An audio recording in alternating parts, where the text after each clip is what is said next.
ये कहानी है साहिल की। साहिल अपनी पत्नी के साथ लंदन में रहता था। वो लंदन की ही एक कंपनी में काम करता था। साहिल की शादी को सिर्फ 6 महीने गुजरे थे और उसने अपनी पत्नी को एक कंगन दिया था।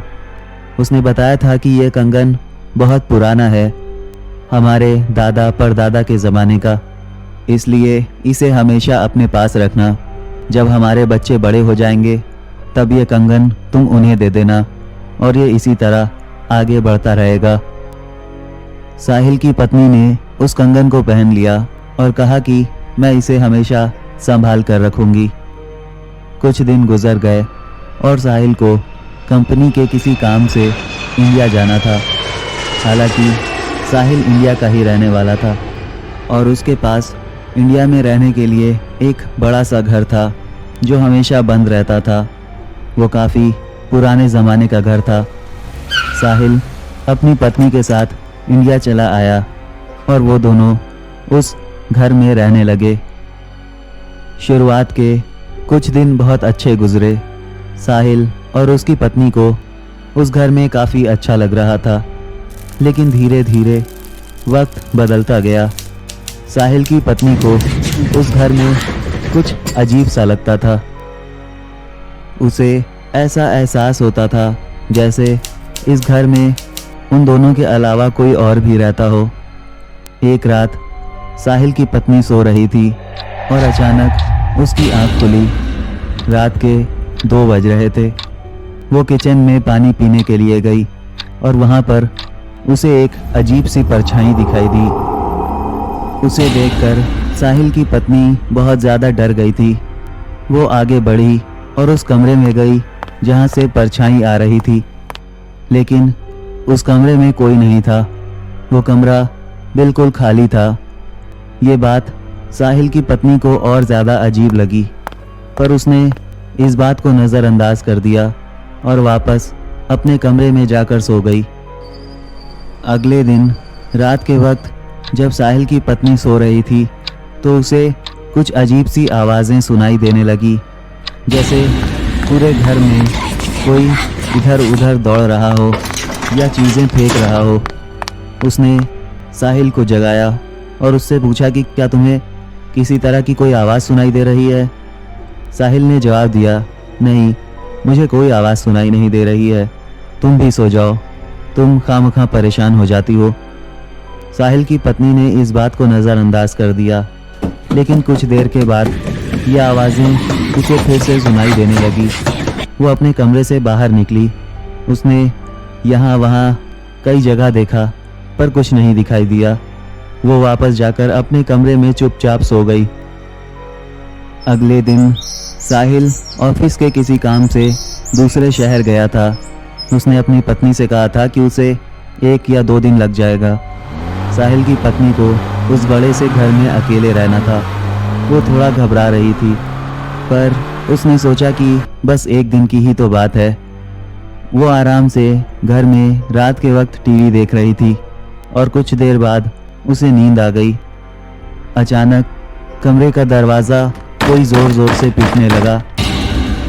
यह आवाज़ सुनकर साहिल की पत्नी डर गई थी और बाहर से एक आवाज़ सुनाई दी, जो मेरा है उसे लौटा दो, वरना मारी जाओगी और तुम्हें कोई नहीं बचा पाएगा। मेरी चीज मुझे वापस करो। यह आवाज़ सुनकर साहिल की पत्नी डर गई थी। उसने डरते हुए उस कमरे का दरवाज़ा खोला, लेकिन उस दरवाजे के बाहर कोई नहीं था। ये बात बहुत अजीब थी। साहिल की पत्नी चुपचाप जाकर सो गई। अगले दिन से साहिल की पत्नी को उसके एक हाथ में बहुत ज़्यादा दर्द होने लगा था और उसी हाथ में साहिल की पत्नी ने उस कंगन को पहना था जो साहिल ने उसे दिया था। जब साहिल लौटकर वापस घर आया तो उसकी पत्नी ने उसे रात का किस्सा बताया और उसने ये भी बताया कि उसके हाथ में बहुत ज़्यादा दर्द हो रहा है। साहिल उसे एक डॉक्टर के पास लेकर गया, लेकिन उससे कुछ नहीं हुआ। उसके हाथ में एक लगातार दर्द होता जा रहा था। रात के वक्त जब साहिल और उसकी पत्नी सो रहे थे, तब एक अजीब सी आवाज़ उन्हें फिर से सुनाई दी। जो मेरा है उसे लौटा दो और जिंदा वापस चले जाओ, वरना मारे जाओगे। ये सुनकर साहिल और उसकी पत्नी दोनों ही डर गए थे। अगले दिन वो एक तांत्रिक के पास गए। उन्होंने ये सब कुछ उस तांत्रिक को बताया। उसने कहा कि उस बड़े से घर में किसी चुड़ैल का साया है और वो चुड़ैल उस घर से जुड़ी हुई है। आप लोगों को घर के ठीक सामने एक बड़ा सा पेड़ दिखाई देगा, वहीं पर उसकी लाश को दफनाया गया था। आप अगर ध्यान से देखेंगे तो आपको ये समझ में आ जाएगा। घर के कुछ सामान इकट्ठा करके आप उसकी कब्र पर जला दीजिएगा। शायद इस तरह उसकी आत्मा को मुक्ति मिल जाए और वो आप लोगों को परेशान ना करे। साहिल और उसकी पत्नी वो दोनों वहाँ से वापस चले आए। रात के वक्त उन्होंने घर से कुछ सामान इकट्ठा किए और उस बड़े से पेड़ के पास गए। वहाँ पर उन्हें एक कब्र दिखाई दी। उन लोगों ने सारे सामान को उसकी कब्र पर रख दिया और उसे जला दिया। जैसे ही आग तेज़ जलने लगी, साहिल की पत्नी के हाथ में दर्द और ज़्यादा होने लगा और अचानक उस आग से एक आवाज़ सुनाई देने लगी। मेरा सामान मुझे वापस दो, वरना जान से मारे जाओगे। साहिल की पत्नी के हाथ में दर्द और ज़्यादा बढ़ने लगा था। अचानक उसने झटके से उस कंगन को अपने हाथ से निकाल दिया और उसके हाथ का दर्द ठीक हो गया। उसी वक्त उसे एक बात समझ आई कि शायद ये चुड़ैल इस कंगन को मांग रही है। उसने उस कंगन को आग में फेंक दिया और आग अपने आप बुझ गई और वो कंगन वहाँ से गायब हो गया।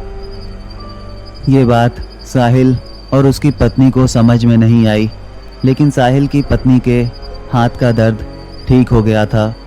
वो लोग फिर से उस तांत्रिक के पास गए। उस तांत्रिक ने बताया कि शायद वो कंगन उसी चुड़ैल का था। किसी ने उस कंगन को उसी के लिए बनवाया था और शायद ये गलती से आप लोगों के पास आ गया। लेकिन अब आप लोगों को डरने की ज़रूरत नहीं है। अब वो लौट कर कभी नहीं आएगी।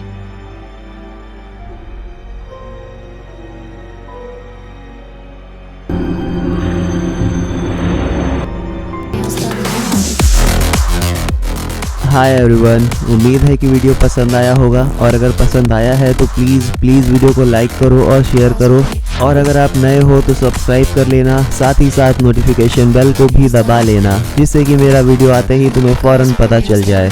इसके अलावा तुम सब मुझे फॉलो कर सकते हो मेरे इंस्टाग्राम अकाउंट पर। सारे लिंक डिस्क्रिप्शन में दिए हुए हैं। तो अब मुलाकात होगी अगली कहानी में, तब तक के लिए बाय।